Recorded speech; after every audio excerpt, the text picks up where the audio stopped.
নমস্কার বন্ধুরা, সবাই কেমন আছেন? আশা করি ভালো আছেন। আমি আমার রান্নাঘরে ফের চলে এসেছি নতুন রেসিপি নিয়ে। গরমকাল তো পড়েই গেছে, ওর জন্য এখন তো খুব রাঙালু উঠছে। আপনার দাদাভাই হাট থেকে রাঙালু নিয়ে এসেছে, আজ রাঙালু পিঠে করে দেখাবো। তার জন্য আমি গোবিন্দভোগ চাল নিয়েছি 250 গ্রাম, এই ভিজিয়ে দিয়েছি। এই দেখুন, আমি এখন শিলে পিষে নেবো। আর কী কী লাগবে আমি সব কিছু আমার রান্নাঘরে গিয়ে দেখাবো। তা আমি এখন শুধু এই শিলে পেশার জন্য আমি চালটা ভিজিয়ে দিয়েছিলাম, গোবিন্দভোগ চাল। এটা আমি এখন পিষে নিচ্ছি, নিয়ে আবার আসছি। এই শিলে পেশা পিঠে খুবই ভালো লাগে খেতে।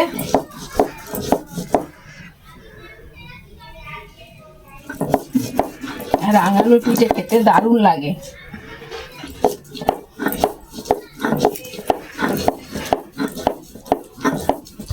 এই দেখুন, বাটা হয়ে গেছে, শিলটাও ধুয়ে ফেলেছি বেটে। শিলটা পরিষ্কার হয়ে গেছে। চলুন তাহলে আমার রান্নাঘরে গিয়ে দেখাবো আর কি কি লাগবে। বন্ধুরা, মাঠে রান্নাঘরে চলে এসেছি আমি। আর আগেই দেখিয়েছিলাম আমি চাল ভিজিয়ে শিলে পিষে নিয়ে এসেছি। এই দেখুন, আর রাঙালু পিঠে করে বলে রাঙালু সিদ্ধ করে নিয়ে চলে এসেছি 3খানা। আর এদিকে চিনি লাগবে, চিনি নিয়েছি। আর বিট লবণ দিয়ে করব, সারের জিনিস লবণ, সেখানে বিট লবণ দেব। কালো জিরে দেব। এদিকে আটা আর চাল গুঁড়ি একসাথে মিক্সড করে নিয়ে এসেছি, এর হাফ দেব। আমি এখন রাঙালুটা মেখে নিই।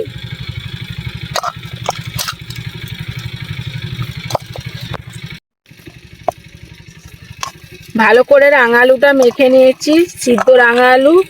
এবার এর মধ্যে দিয়ে দেবো আমি চাল গুঁড়ি, চালটা বেটে রেখেছিলাম। ভালো করে দেখে নিন রাঙালু পিঠে কিভাবে বানাতে হয়। আটা আর চাল গুঁড়ি মিশিয়ে রেখেছিলাম।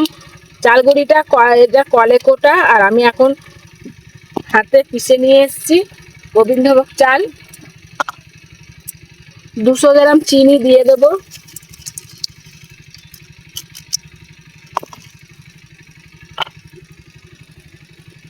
বিট লবণ দেবো স্বাদ মতো বিট লবণ 1 চামচ দেবো, ছোট চা চামচের কালো জিরে। এবার ভালো করে সব কিছু মেখে নেব, তারপরে জল দেব।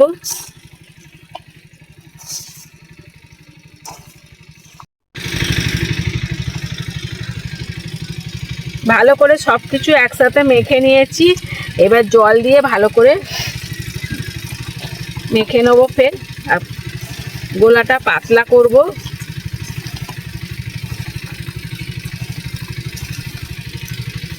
এইভাবে হাত দিয়ে মেখে নিতে হবে। আর এই রাঙালুর পিঠে খেতে দুর্দান্ত।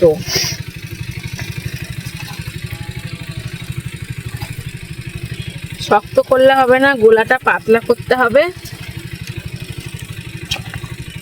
এখনো গোলাটা দেখুন শক্ত আছে, আমি জল দিয়ে পাতলা করে নেবো। আবার খুব পাতলা করলে হবে না, তাহলে তেলে ছাড়লে পুরো আলু ভাজার মতো হয়ে যাবে। চারিদিকে রোদ্দুর। আমার দাদা ভাই ওখানে কাজ করছে।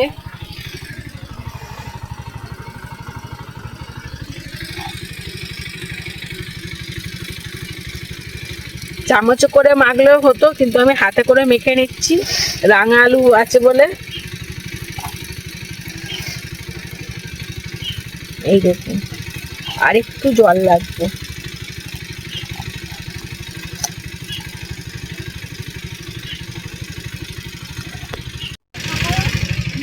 এই দেখুন, খুব ঘন নয় আবার খুব পাতলাও নয়, এরকম তৈরি করতে হবে গোলাটা।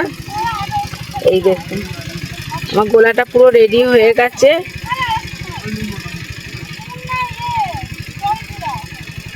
এবার আমি উনুনটা জেলে ভাজা শুরু করব, আপনারা দেখতে থাকুন। উনুন জেলে দিয়েছি, কড়াও বসিয়ে দিয়েছি। কড়াতে এবার তেল দেব। আমার দাদার ছেলে আর আমার ছেলে ছিপ ফেলবে বলে ছিপ বার করছে, ওরা ছিপ ফেলতে যাচ্ছে।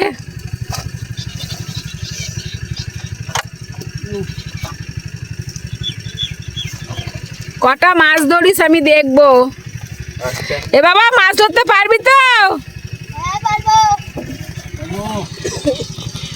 এদিকে তেল গরম হয়ে গেছে, আমি একটা দেব প্রথমে।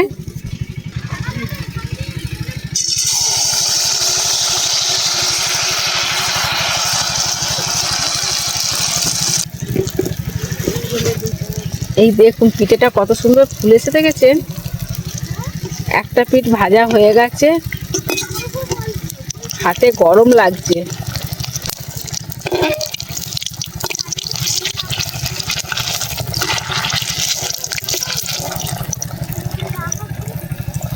এই পিঠটা উল্টে দেব। একটা পিঠ ভাজা হয়ে গেছে, উল্টে দিয়েছি। এই দেখুন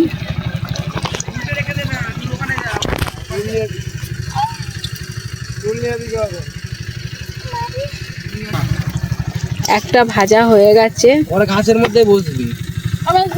এই দেখুন তোরটা না আগে কত সুন্দর হয়েছে। সুতো ধর, তুলে নিচ্ছি, আবার একটা দিয়ে দেবো।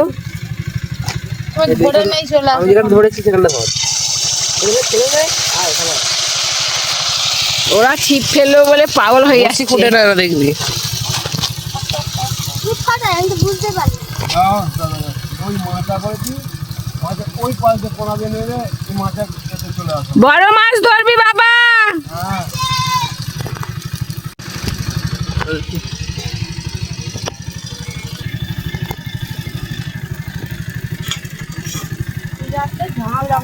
আবার একটা ভাজা হয়ে গেছে, এক পিস উল্টে দেব। এই দেখুন রাঙা আলুর পিঠে কত সুন্দর হচ্ছে দেখেছেন, লুচির মতো ফুলছে। এই দেখুন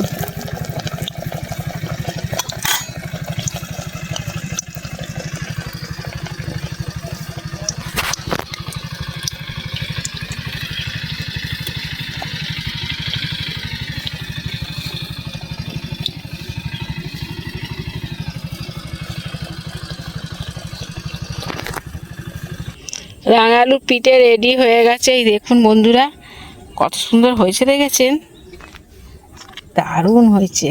দেখুন খুব সুন্দর পিঠে হয়েছে।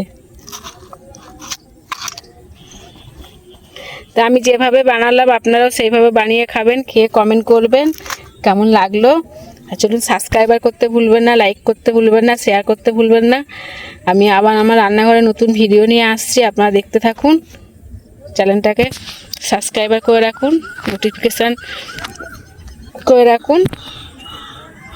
টাটা, সবাই ভালো থাকুন, সুস্থ থাকুন।